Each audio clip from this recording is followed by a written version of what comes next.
People knew Paul Newman for his blue eyes in movies, but he was a whole different person at home. His daughter is now telling the truth about what went on behind closed doors, how much he drank and how it almost destroyed their family, how guilty he felt after his son overdosed, and the shocking statement he made on his deathbed.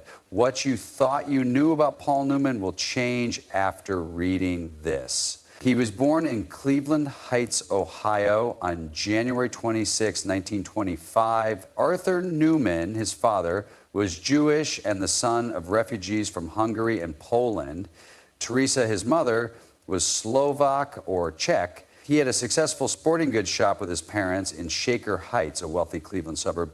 Paul lived in a nice house in Cleveland as a child, but he still had to deal with racism. It was normal for people in Shaker Heights to be anti-Semitic at the time. Paul was good at sports, in school, in high school, but he was turned down for a group membership because his father was Jewish. He probably came up with his ideas about justice and equality based on how he felt about that event. At the same time, Paul had an artistic childhood. He played Robin Hood in a school play when he was only 7 years old. He was moved by this small part and later joined the Cleveland Playhouse's kids' theater program, where he performed in shows like St. George and the Dragon. He didn't think acting could be his job. He graduated from Shaker Heights High School in 1943 and went to Kenn College to study economics. However, World War II stopped his studies. He joined the U.S. Navy that same year, right before he turned 18. His goal was to become a pilot, but doctors found that he was colorblind, which meant he couldn't fly. He was then sent to work as a radio man and rear shooter for torpedo bombers. In 1945, he was stationed in Hawaii, getting ready for battle with his unit, which was attached to the aircraft carrier USS Bunker Hill, which was in the Battle of Okinawa.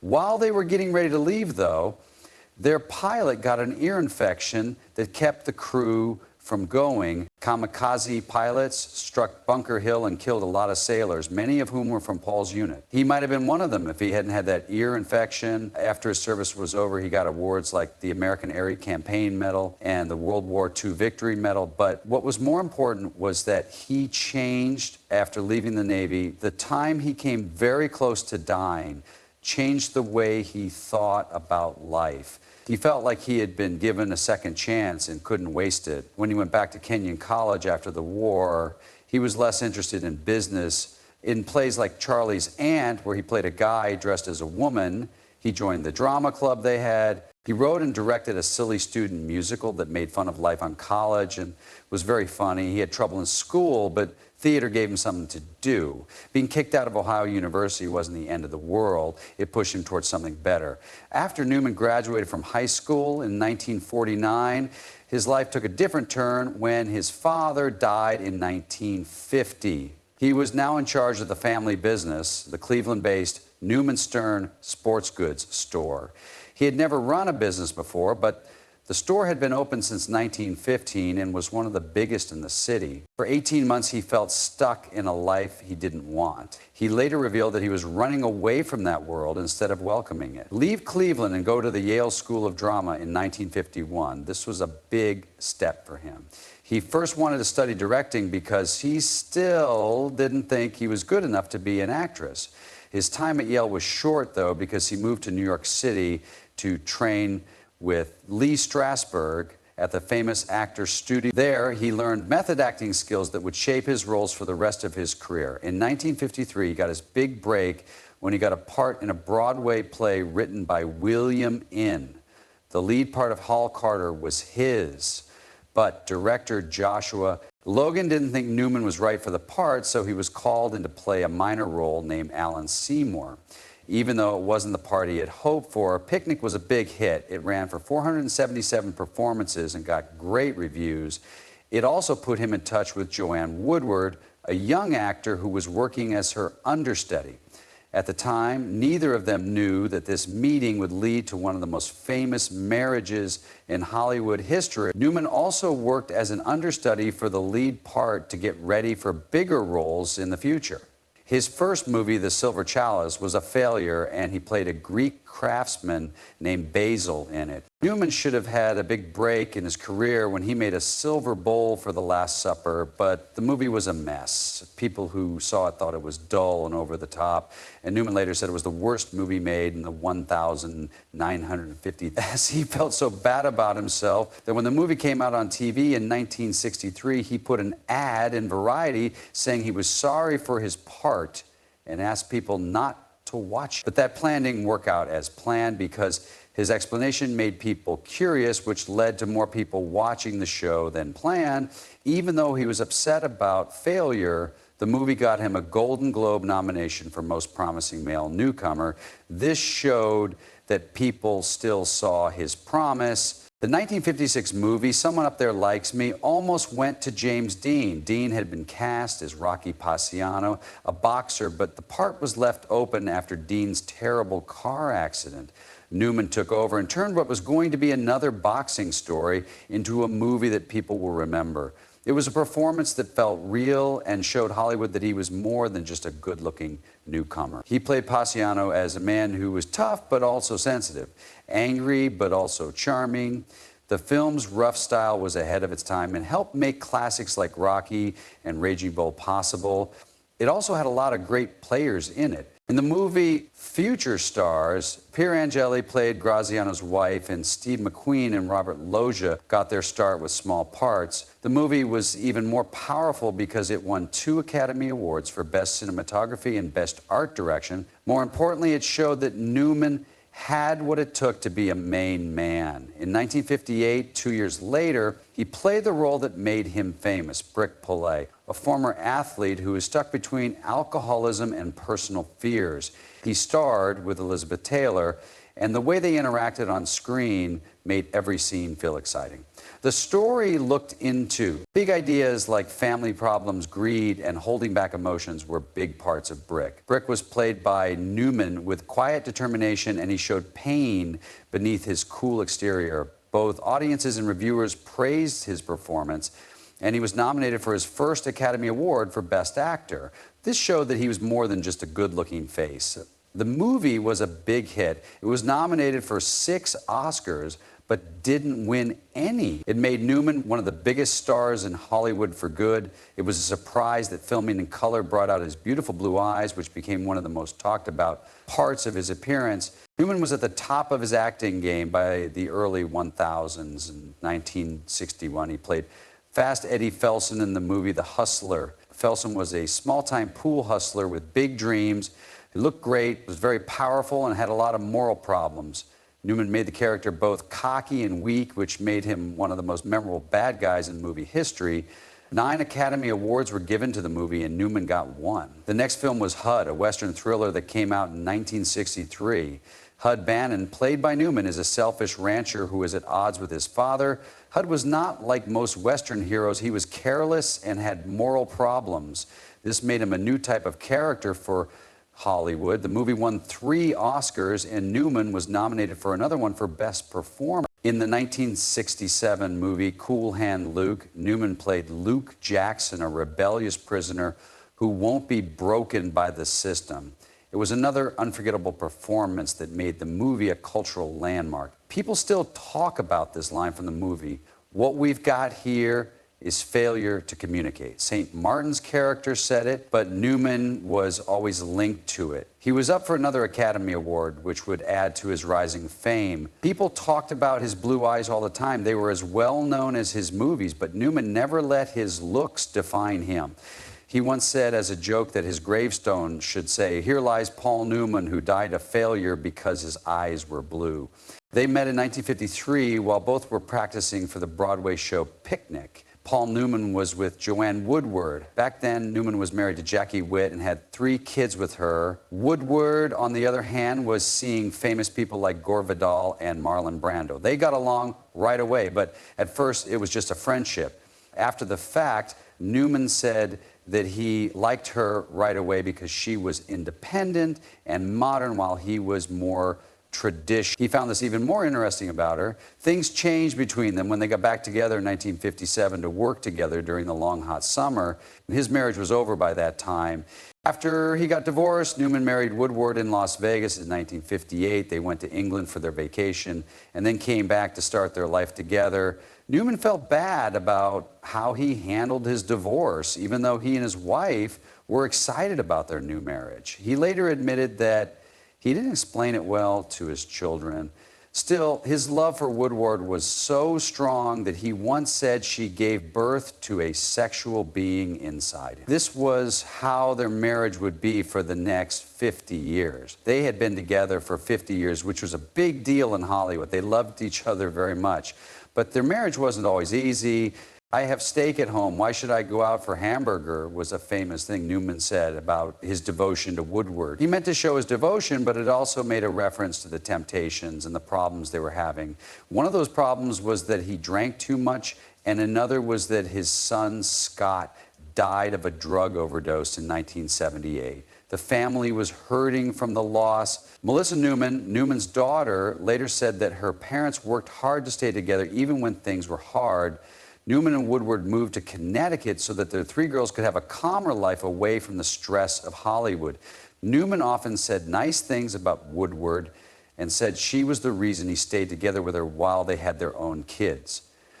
They were always there for each other at work, and that balance became one of the best things about their relationship. Beginning with the long, hot summer in 1958, they worked together on 16 movies, such as Rally Round the Flag, Paris Blues, and Mr. and Mrs. Bridge.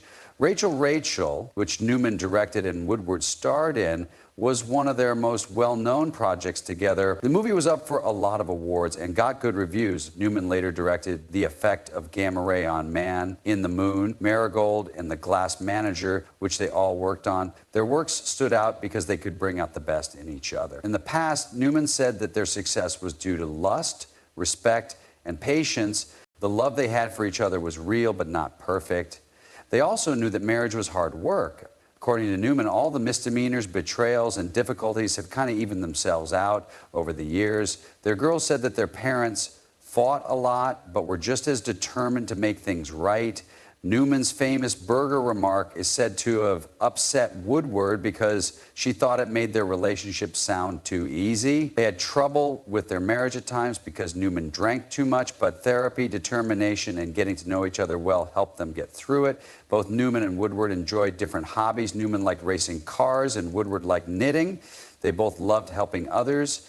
He was in the Western Butch Cassidy and the Sundance Kid with Robert Redford in 1969. He played the bad guy, Butch Cassidy, who was smart and had a smooth voice.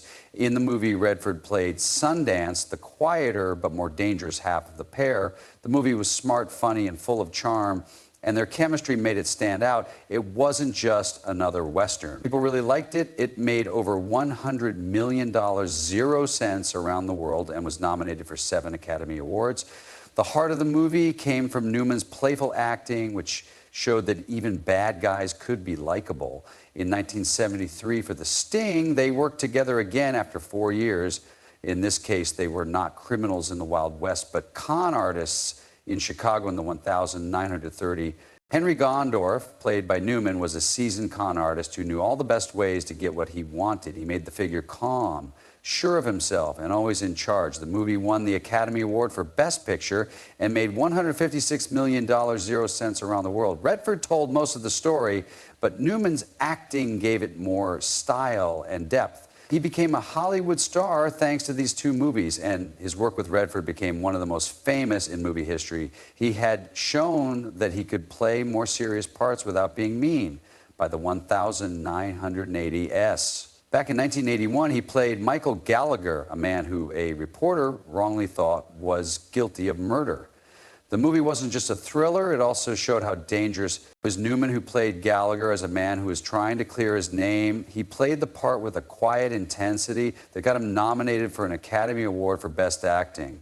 The decision was in 1982, Newman played Frank Galvin, a failed lawyer who wanted to make things right. Finally, Galvin has a chance to show what he can do after years of not having one. He takes on a case of medical fraud. No matter what happened in Galvin's life, Newman made it seem real. He showed Galvin's hopelessness, drive, and slow return to self-respect. 5 Academy Award nominees were made for the movie, and Newman was nominated for one. He didn't win, but his act got him another nomination. Newman had been in 7 Oscars, but he had never won one. The Academy gave him a special Oscar in 1986 for all he had done in his life, as if they didn't think he would ever win, but he did win the very next year. For the first time in 25 years, he played Fast Eddie Felson again in The Color of Money. 1986. The first time was in The Hustler, 1961. Eddie was older and smarter than the young pool player played by Tom Cruise, but he still wanted one last chance to be great, so he took him under his wing. This wasn't just a story about taking care of a young person, though. It was also about pride and wanting to do well. It's been a long time since Newman won the Oscar for Best Actor for this part and all the other movies he had been in. No matter how old he got, Newman never lost his touch.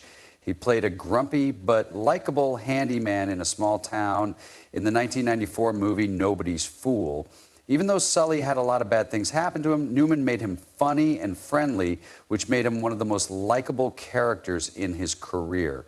His work was still some of his best, even though he's 69 years old, this one of another Academy Award nomination. In his last real-life part, he played John Rooney, an Irish mob boss who was torn between being a dad and being loyal to his family. What made Rooney, the movie's main character, a bad guy? He was a man pulled between love and duty. Newman played him with quiet power, which made every word feel important.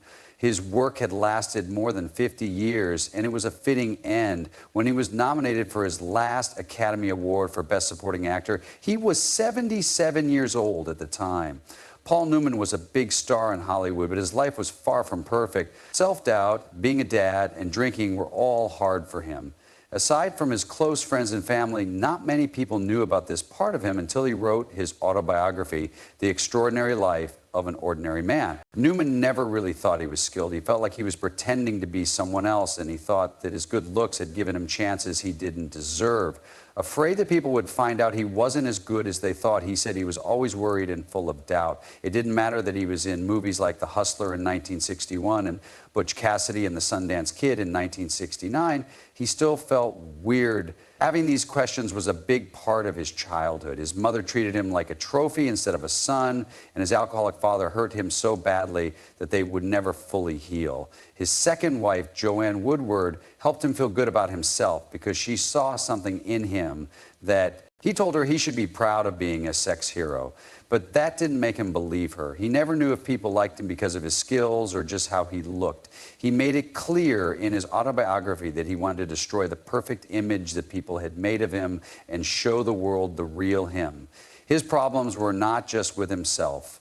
He felt like a bad father because he had 6 kids, but was often abrupt, unreliable, and not there. He felt the weight of this failure the most when his son Scott, who was 28 years old, died of a drug accident. Because of Scott's problems, Newman felt terrible guilt. He wondered if his own success had made things harder for Scott because he felt like he had to live up to a standard that was impossible. Newman will never be the same after Scott died. He still found it hard to talk about his sadness after the terrible event.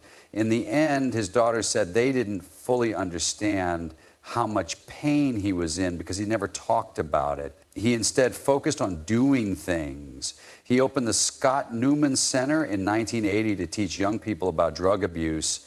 He did it to give his loss purpose, but it didn't take away the regret that would stay with him forever. Getting drunk was another fight he fought for years. Newman called himself a functioning drunk because he drank a lot while working, but by the 1970s, it was hurting his marriage. He finally had enough, so Woodward made him a deal. He would give up hard booze. During dinner, he would sometimes finish a whole case of beer.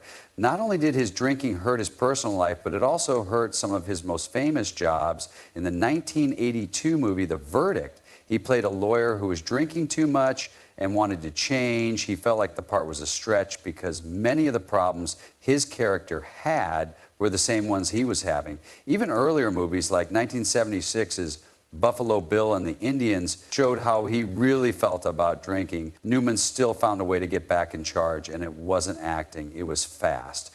In 1969, when he was 43 years old, he started his trip. He was getting ready for a movie about an old racer who was trying to win the Indianapolis 500. So that his show would feel real, he trained at Connecticut's Lime Rock Park. He became interested in real racing legends like Bobby Unser and Dan Gurney after the movie was over. He bought a Dosen 510 and began to work out by himself. His first race was just for fun at first, but in 1972, he did his first paid race. Newman wasn't done racing yet. Most of them quit when they're 40.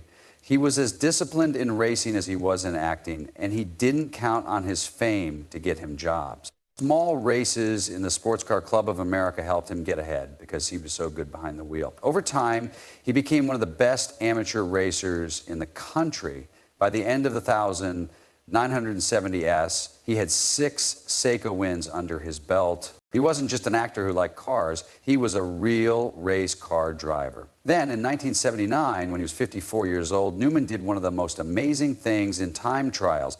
He drove a Porsche 935 in the 24 hours of Le Mans, which is one of the toughest races in the world, with experienced racers Ralph Stalin and Dick Barber. Even though the car had more than 700 horsepower, the race was very rough because it was raining a lot and the track was very slippery. Not all of the teams could keep up, but Newman's team did, and they came in second overall and first in their class. To have done that after starting riding so late in life was truly amazing. Newman was not only a great driver, but he also knew how to put together a team that would win. He joined forces with Carl Hoss in 1983 to form Newman Hoss Racing. The team quickly became one of the best in this genre of cars. The team had a good first season. Mario Andretti won the 1984 kart title, which showed that they were a real contender. In 1993, they made more history when they signed Nigel Mansell, who was the current Formula One champion. In the same year, Mansell won the IndyCar Championship. This was something that no other new driver had done in almost 30 years. Newman's races won 108, and he claimed, when Newman got really good at racing, he never stopped playing. His last big movie part was as Doc Hudson in Pixar's Cars in 2006. Doc was an old race car with a famous past. He was a great match for Newman. Doc was based on a legendary early NASCAR car, the 1951 Hudson Hornet. Newman's own racing history was mirrored in the role. He loved working on the project, and not just because it had to do with racing. He also loved how Pixar told stories. The movie made $462 million, 0 cents around the world, making it one of the biggest hits of the year. Not only did Newman stop acting in 2007, but his voice was used in Cars 3 2017 from old records. His health was getting worse at that point, and he talked. As you get older, he said, you lose your memory, your confidence, and your ability to come up with new ideas, but he never lost his fire. Paul Newman was more than just a movie star. He was a person who used his problems to make something bigger. He passed away on September 26, 2008 from lung cancer. He was 83 years old. At his home in Westport, Connecticut, his wife, Joanne Woodward, was with him as he died. His name will always be linked to great movies like Cool and Luke and the Hustler. But he left a bigger mark on the world than just movies. He never tried to become famous like many artists do. Instead, he put his family and his work ahead of fame. Newman and Joanne Woodward were married for 50 years. It was one of the few love stories in Hollywood. Along with each other, they raised 3 girls named Nell, Melissa, and Claire. Newman also had 3 kids from his first marriage to Jacqueline Witt. It wasn't always easy for him. In 1978, his son Scott died after taking too many drugs. He was broken by the loss and thought about what else he could have done. He didn't wallow in his sadness. Instead, he started the Scott Newman Center to help other people fight drug abuse. He didn't talk much about his pain, but what he did showed how much he cared. As of 2007, Newman was no longer acting because his health was getting worse.